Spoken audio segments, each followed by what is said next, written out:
Okay, so I don't know about expectations or roles and all. Here's what do you gotta do? I latched immediately onto the extra holiday time, so I'm definitely going to take more than 4 weeks a year off from now on, one week off a quarter. I want to know what allows me to generate a customer experience of value as I grow. That's what I want. That's the purpose, not something else.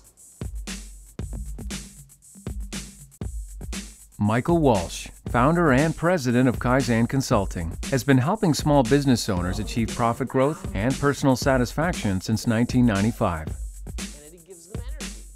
Michael's approach to business consulting is founded on the core belief that a business must be designed to achieve its owner's personal goals.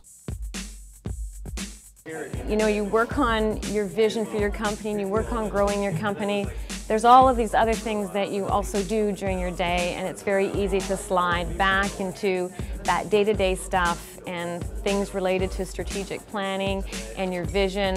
They sort of sit in a corner and gather dust.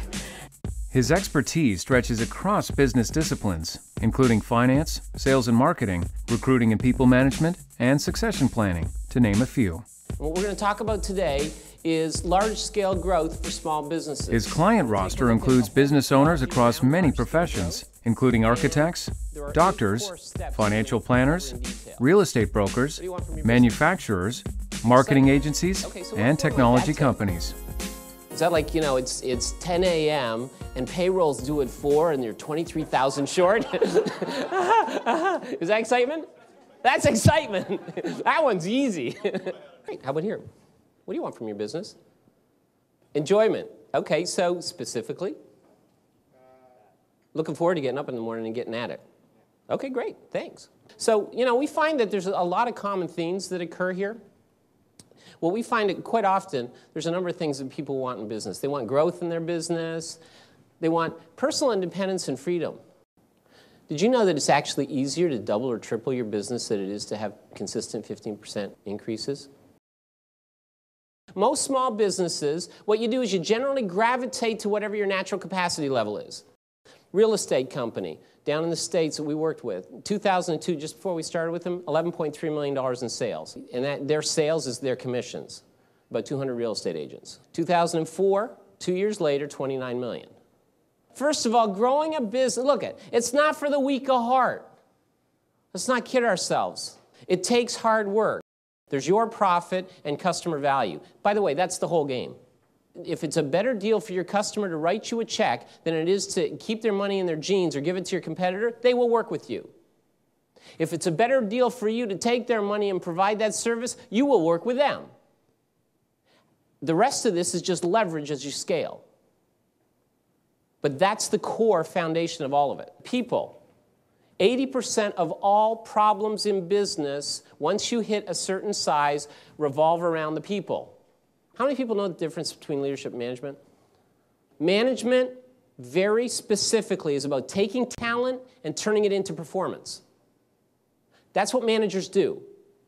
Their job is to tap the talent of people and turn it into performance. It shows up on the bottom line. Leaders are about rallying people to a brighter future. And, you know, people say, well, how do I hold my staff accountable? Well, here's the news. You do not hold your staff accountable. You cannot hold your staff accountable. They already are. How about holding them as accountable? Now, there's consequences in whatever we do, but if I hold you as accountable, I mean, there's consequences. You know that. You're already accountable. The fact is, how can I work with you in partnership to support you in your accountability?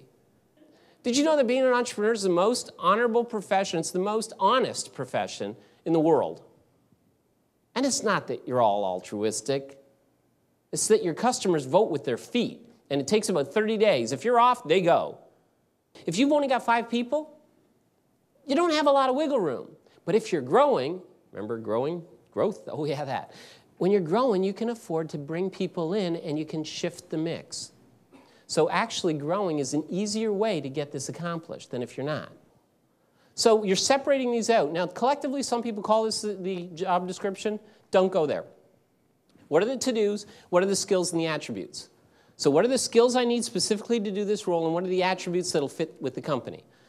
The more specific I am, the faster I can weed out the people that don't fit. and get real obvious when I have one that does fit. The more specific you are here, this pays huge. This is what leverage in your business is about. Now, a typical selection process that we look at, shortlist the resumes. So you actually see which ones are the skills and attributes, what are you going to look for when? Most people try to look at all the good things. Everybody's trying to present all the good things. Here's what I want to know. What are the bad things? If I do not see enough bad things for somebody, I know they're not an A player. Either they're hiding the bad things, which case they're lying to me, which case, do I really want them on my team? Or they haven't had any bad things because they haven't played big enough to fail.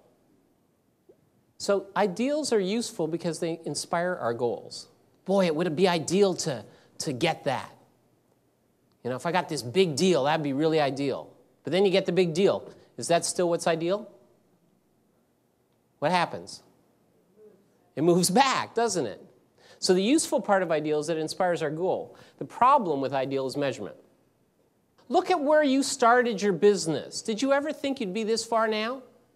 I know people that are very successful financially measure themselves in the A zone, and I know people that are very successful financially measure themselves in the B zone. What do you think the difference is? Yeah, the B people are happier. It's that simple. And this is not a big deal. It's just a habit. Remember the thing we're 100% disciplined to? We just got the habit of measuring ourselves against perfect. Use ideal to inspire your goals, absolutely. And then measure against where you start.